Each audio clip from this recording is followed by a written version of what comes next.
Hello everyone, আসসালামু আলাইকুম। কেমন আছেন সবাই? আই হোপ সবাই খুব ভালো আছেন। আলহামদুলিল্লাহ, আমরাও খুব ভালো আছি।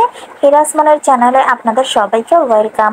তো চলেন মেন ভিডিও শুরু করা যাক। তো তার আগে আমি বলে নিচ্ছি, আমাকে একটা ভিডিওতে এক আপু কমেন্ট করেছিল আমি মাহিরাকে কোন ডাইপারটা পরাই আর ওয়াশেবল ডাইপারটা কিভাবে ব্যবহার করতে হয়, তো সেটা সম্পর্কে যাতে একটা ভিডিও বানাই।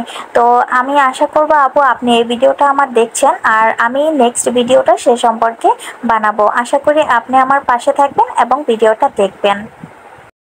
তো ভিডিওটা শুরু করেছিলাম আমি সকাল 11টা থেকে। এখানে একটু কালাভুনা করে নিচ্ছি। আজকে বাইরে কিন্তু বৃষ্টি হচ্ছে, তো বৃষ্টি হলে তো ওর বাবার খিচুড়ি লাগবেই, তো সেই জন্য ভাবলাম যে খিচুড়ির সাথে একটু কালাভুনা করে নেই। আর কালাভুনাটা আমি প্যাকেট মশলা দিয়ে করেছি, যার কারণে আর রেসিপিটা আপনাদের সাথে শেয়ার করিনি, কারণ প্যাকেটের গায়ে যেভাবে লেখা ছিল একদম সেম ভাবে আমি রান্না করেছিলাম।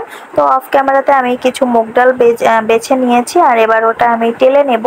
আর এখানে আমি পাম্প মেশিনটা একটু গুছিয়ে নিচ্ছি, এটা আমি ঝুড়ির ভিতরে রেখে দিই, তা না হলে এটা মানে তারগুলো একদম এলোমেলো হয়ে থাকে। তো সেই জন্য আমি ওটা ঝুড়ির ভিতরে রেখে ওই সাইডে রেখে দিলাম। আর মাহিরা কিন্তু এখন ঘুমোচ্ছে। ও কিন্তু সকালবেলা ঘুম থেকে উঠে খেলাধুলা করে খেয়ে তারপরে কিন্তু আবার ঘুমিয়েছে। আজকে ওয়েদারটা ঠান্ডা, সেই জন্য ওকে আমি গোসল করাবো না। আর গোসল যেহেতু করাবো না, আমি তেল মালিশও করে দেইনি। তো খেলাধুলা খাওয়া দাওয়ার পরে ও একেভাবে ঘুমিয়ে পড়েছে।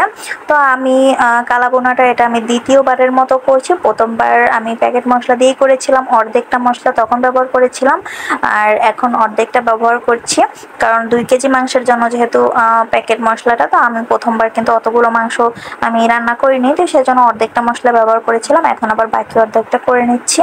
তো আমার কালাবোনাটা শেষ, এবার আমি খিচুড়িটা রান্না করব। এখানে আমি চাল ডাল সবকিছু ভিজিয়ে রেখেছি, ধুয়ে ভিজিয়ে রেখেছি। আর মাহিরা কিন্তু এখনো ঘুমোচ্ছে, তো খিচুড়িটা অন্যদিকে আমি বসিয়ে দিয়েছি। আর তার ফাঁকে আমি একটু দই খেয়ে নিচ্ছি, এখন যেহেতু দুপুর, তো একটু খেতে ইচ্ছে করলো, সেজন্য আমি দইটা খেয়ে নিচ্ছি। এটা ছিল মিষ্টি দইটা, আমি গতকালকে রাত্রে কিন্তু বাসায় পেতেছি, তো খেতে ভালোই হয়েছিল। আর তারপরে কিন্তু আমি খিচুড়িটা রান্না করে নেব। খিচুড়িটা শেষে রান্না করলাম যাতে খিচুড়িটা গরম থাকে, কারণ ওর বাবা আসতে আসতে তো অনেক লেট হবে। তো খিচুড়ির রেসিপিটা আর আপনাদের সাথে কিবা শেয়ার করব, এটা তো নর্মালি যেভাবে সবাই খিচুড়ি রান্না করে সেভাবেই। আর তাছাড়াও আমি আগেও অনেকবার শেয়ার করেছিলাম। তো মাহিরার বাবা আবার এগুলো পাঠিয়ে দিয়েছে, সালাদ আইটেমসগুলো আর 7 আপ, এগুলো আগেই পাঠিয়ে দিয়েছে, যেহেতু আমি আগে খাওয়া দাওয়া করি, ওর বাবা পরে খাওয়া দাওয়া করে। তো আমি আগে খাওয়া দাওয়া করার কারণে এগুলো আগে পাঠিয়ে দিয়েছে। তো আমার খিচুড়িও শেষ, আমার সব কাজকর্ম অফ ক্যামেরাতে শেষ, কিন্তু এই যে আমার মাটা এখনো ঘুমোচ্ছে, তো আমি ওকে জোর করে এখন উঠাচ্ছি, কারণ ওর খাওয়ার সময় অনেক আগেই চলে গিয়েছে। বাট ও ঘুমোচ্ছিল দেখে আমি আর উঠাইনি, ভাবলাম যে থাক, একটু ওয়েদারটা যেহেতু ঠান্ডা, ও এই জন্য ঠান্ডা পেয়ে ঘুমোচ্ছিল বেশি। তো আমি আজকে ওকে গোসল করাবো না, সেজন্য আমি ওকে আজকে গাটা মুছিয়ে দেব। তো শরীর মুছিয়ে তারপর আমি ড্রেসটা চেঞ্জ করে দিয়েছি ওকে। এবার ওকে আমি অফ ক্যামেরাতে খাইয়ে ওর বিছানা করে ওকে আমি শুয়ে দিয়েছি, যাতে ও এখন ঘুমায়। বাট ও খেলা করছিল, অনেকক্ষণ খেলা করার পরে ও আবার একটু পটি করে দিয়েছিল। তো আমি সেটা অফ ক্যামেরাতে ভালো করে পরিষ্কার করে তারপরে ওকে আমি আবার প্যাম্পাস পরিয়ে এখানে শুয়ে দিয়েছি।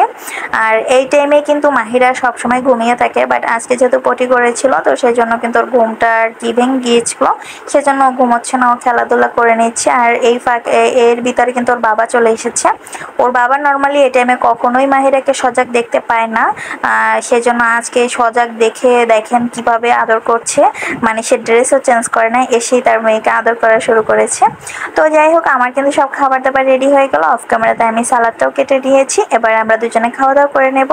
তো আজকের মতো ভিডিওটা এতটুকুই রাখলাম। আপনাদের কাছে ভিডিওটা কেমন লেগেছে কমেন্টস করে জানাতে ভুলবেন না। তো আজকের মতো এতটুকুই, আল্লাহ হাফেজ।